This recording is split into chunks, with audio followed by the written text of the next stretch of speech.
Welcome to the Sports Card Lessons podcast with me, your host, Ken. I'm a retired teacher documenting my hobby journey here on the pod, finding teachable moments to share with all of you along the way.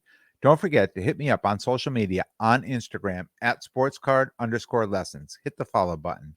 And you can also find me on YouTube by searching Sports Card Lessons. If you like what you hear, please like, subscribe, and most importantly, tell a friend and spread the word. Welcome, everyone. How is everybody doing? Welcome to a surprise episode. First surprise episode. I know I said on my last episode there would not be an episode this week. So now it's become a surprised episode. And it's my first ever Wednesday episode. Welcome to episode 30. I hope everyone had a great long Labor Day weekend. Hopefully your weather held out where you were here in Connecticut. Saturday, Sunday was pretty nice. If there were picnics were happening, if you picked one of those 2 days, that was fine. Monday, it started raining and it hasn't stopped. Pretty much flood conditions for most of the state here in Connecticut. Now, all summer, we've barely had any rain at all. And now here it is, the end of the summer, trying to get that one last summer blast in, and now it's raining. So we said all summer, geez, we haven't had rain at all, and now it all came at once in a few days. So pretty funny. If you're on YouTube, you've already noticed I changed up my camera placement after going back and watching Sports Card Therapist's 100th episode. I realized my camera placement between Rob and Craig, I looked so short, like a little kid, right? Trying to look up over the counter. I was, oh man, I've got to change that. So when I'm by myself, I look fine, right? But as soon as I brought some I was actually on somebody else's where there was three people. I realized my placement on the camera wasn't good. Like I've raised everything up so I could keep everything at eye level. I just felt that was more natural on the camera, but now we have to move things around. So I look a little more presentable. And the only thing I haven't been able to get on the camera right after, I've been working with this for the last half an hour. And I even went and I put on my shirt that's got my little logo here on it. And I said, okay, I can represent, and just doesn't make it. If I stand up, get up real, maybe if I was a little taller, it would make it, but that's that. Hope you like it. We're trying something new, and hopefully it'll stick. I had a pretty busy weekend since the last episode. I know I said there would be no episode this week, but I felt if I didn't drop an episode with the content that I have now and the content I hope to get for next week, the episode might be too long. So this won't be a long episode, but I'm just going to recap a little bit of, since my last episode, what I've been doing in the hobby, right? I mean, that's what this is all about.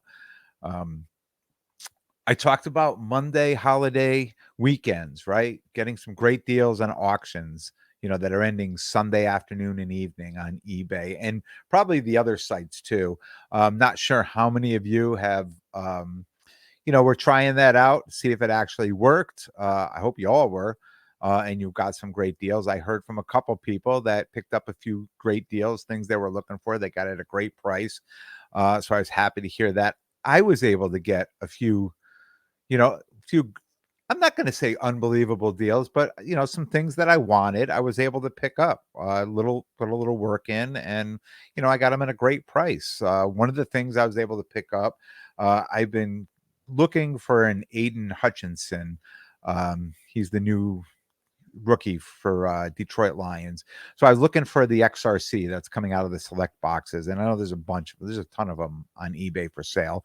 And a lot of them are selling. I mean, the bottom end, 150, the top end, around 200. So my sweet spot was going to be around $115. Now I know the cards are, they're out, and people will say, oh, okay, if a card's brand new out and you want one, well, wait a while because the price will come down. I don't know how cheap the XRC cards, how much they'll come down. I know they're pretty popular, but he was one of the ones that I wanted. So I made a, on my watch list, I found about 10 or 15 of them on eBay that I threw in there, all that were ending, right? Sunday afternoon, evening. And for each one, any of them that were under $115, I threw a $115 bid on. And I ended up getting one for $113. So I was pretty excited about that. And when that card does arrive, I'll share it with you. But that's what I'm talking about. I mean, there's a lot of people that have them up there for buy it now, 149 and 169 and 189. And then the auctions were getting up pretty high. Um, I knew if I was persistent, especially on a holiday weekend, I would probably find one, and I was excited to. I also picked up some Pop Century cards. I talked about that the last couple episodes that, and it's funny. I don't know where this is going. I don't think they're going in my case, not anytime soon. It's just something that all of a sudden I kind of like, and I've just been picking up as I go along if I see a good deal on one, and I'm not, because I don't know that market, that lane. Like, I know I can tell that there's certain cards that are very expensive. And then the other ones, there's some that are, relatively cheap and some middle of the road. And as I look at those cards, I say, I'm just going to buy the cards that, I don't want to say make me feel good, but like people that I know, people I'm familiar with, and I say, "Oh yeah, I like that show, or I like this actress, or I like what they did." So those are the cards I'm picking up, and just keeping them right now. So the cards, the Pop Century cards I did pick up for really good deals this weekend. Lindsay Wagner. I don't know how many of you know her. She played the Bionic Woman. Megan Fox, Norman Reedus from The Walking Dead. So I'm a huge Walking Dead fan. So, I like that card. I was happy to get that card. Christina Applegate, I've always been a huge fan of hers. So I was happy to get that card as well. I also picked up a Mike Tyson uh, Tiger Orange, a 1 of 3 auto. Now, if you remember from East Coast National, I picked up that same exact card and that same set, the 2 of 3. And while I was looking for cards on there, I came across the 1 of 3 of the same set. So I was able to buy that as well. I paid, I think, $10 more for that one than I did the one at East Coast National. But considering fees and things like that, I made out pretty good. I think it was a really good deal for that card. So now, if I can find the 3 of 3, then I'll have the whole set. And I know the 3 of 3 I saw it had recently sold. So who knows? Maybe it really didn't sell, and it'll come back up, soon. I don't know if you noticed that, like something you're looking for, and you're like, oh, I really wanted that card, but it's sold. And it's like a numbered card like this, like a 3 of 3, or whatever it is, a 5 of 10, or to 99, and then you're like, oh, I didn't get that card. And then all of a sudden you realize, like a couple months later, the same person put the card back up for sale again, right? So the card actually was probably shilled up or something, and the same person had the card. And like, if you question it, they'll say, oh, the person, they never paid for it, so now it's back up again. So yeah, hopefully this card is one of those cards and it'll pop back up, and I can make a deal and complete the set. That would be pretty great. uh I thought for sure I was going to snag a 2000 Tom Brady Bowman PSA 8. And if you were out looking on Sunday evening, you probably, and you were looking at this card or just looking for deals, this card kind of stood out. Now, I saw this card. I probably threw it on my watch list last Thursday, because at that time it was like $700 or seven something, and I'm like, all right, and this is ending right in the sweet spot. And I felt pretty confident about this card. I kept my eye on it Sunday night. Here it comes. Well, I did notice it went to 850, 890, and then 925. I think it went to 925 on Friday night. or Saturday morning. I'm not sure. But then it just stayed at 925. And I just kept watching it and watching it and watching it. Now, if you remember, I had the exact card that I sold at East Coast National for $1,200. So at 925, to me, if I can get this card at, around 1050, 1075 after taxes and shipping, I could still keep the card or put it in my case at a $1,200 comp, right? So right now the present comp being around 1,200, I'd be able to make a little money, or I could hold on to it and hope the card goes up. But I'm not going to buy I'm not going to buy into the card at $1,200 because then I'm paying taxes and fees and everything on top of it. And if that card never goes up, I'll be out. I'll just be holding that card. I won't be selling the card. So my limit on that card was, my limit bid was 1075 on that bid, on that card. So it's still at 925 with 10 minutes to go, and then 5 minutes to go, and 1 minute to go, and 30 seconds, and 10 seconds, and 5 seconds. So I threw my bid up there, and then with 1 second to go, it did flash, you are the highest bidder. And then with 1 second, it went at 1250.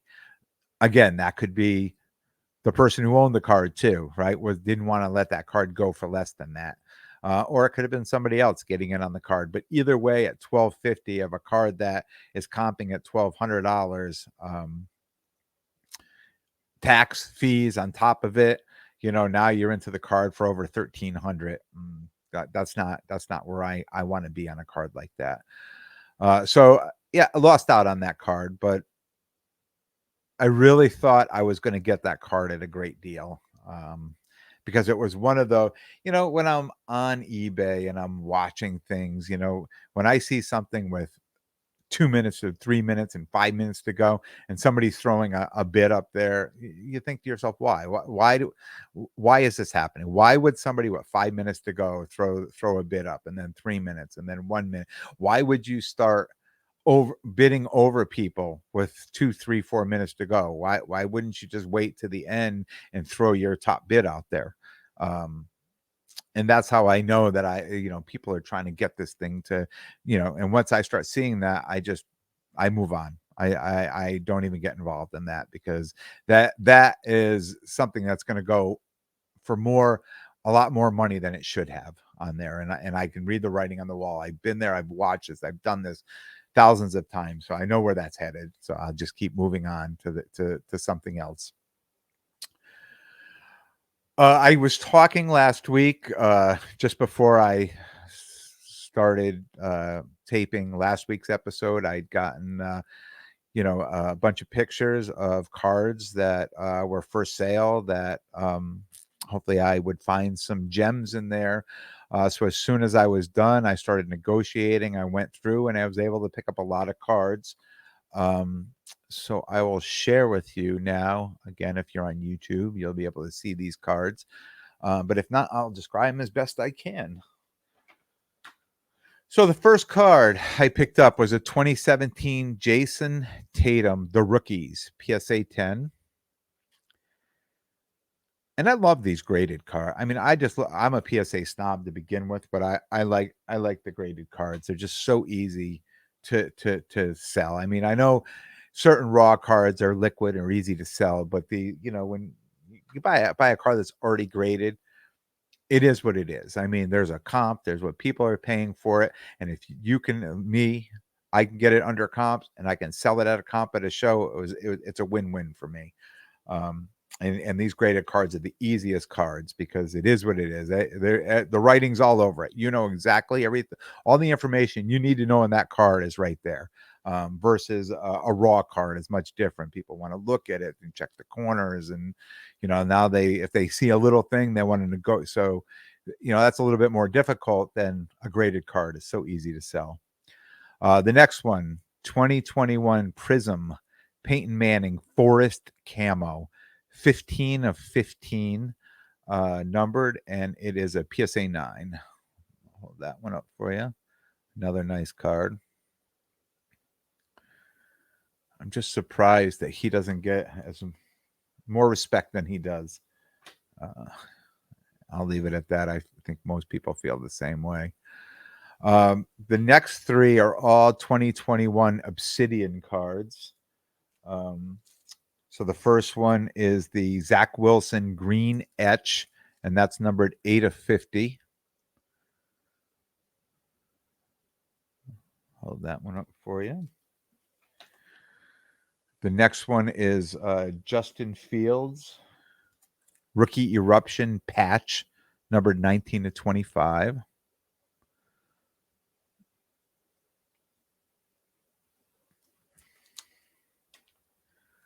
Next card is the Trey Lance Volcanic Patch, number 10/10.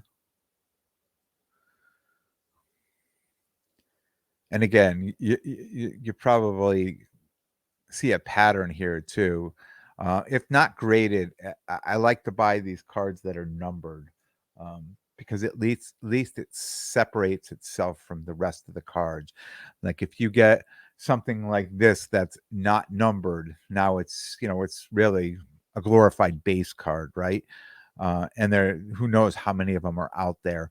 So when you start getting these numbered cards, it presents some sort of rarity, and also it helps bring the corral that comp in a little more. So if somebody else is selling a 5/10 or a 7/10 or a 9/10, we could really get in there and get really close to the comps on that versus something that's not numbered. Now it's a little bit more all over the place because there's really who knows how many of those cards are out there, and it makes these ones just a little bit more limited, right? The next one is a 2020 Spectra Emmitt Smith Sky High Auto 1/1. And somebody was saying to me when I told somebody about this card, they said that Emmitt Smith doesn't sign a lot of cards. So there's a little rarity to a card like this, like an Emmitt Smith autograph card. I don't know how true that is.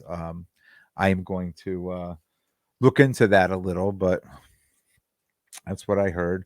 And the last one, the cream of the crop here, right? Save the best for last. 2020-21 Recon Anthony Edwards True Potential Signatures 5/5. And that one I will certainly be holding until basketball season, until that finds a nice spot in my case at a show. As I mentioned, I am traveling down to North Carolina this weekend, Apex, just outside of Raleigh. Hope to hit up some local card shops while I'm down there. It's interesting when I used to go down there. I say used to go down there. In my previous trips down there, instead of looking for card shops, I was always looking for wax because I was a little bit bigger into the wax. Going to the Targets and the Walmarts, and it's funny. It's a lot. I talked about this being in Winnipeg. I think there were, I don't remember the exact number, maybe 12 Walmarts or 11 Walmarts in the city of Winnipeg. And I know in near my daughter too, down in North Carolina, there's from leaving her house, you could go in 4 different directions and hit a Walmart in the same amount of time.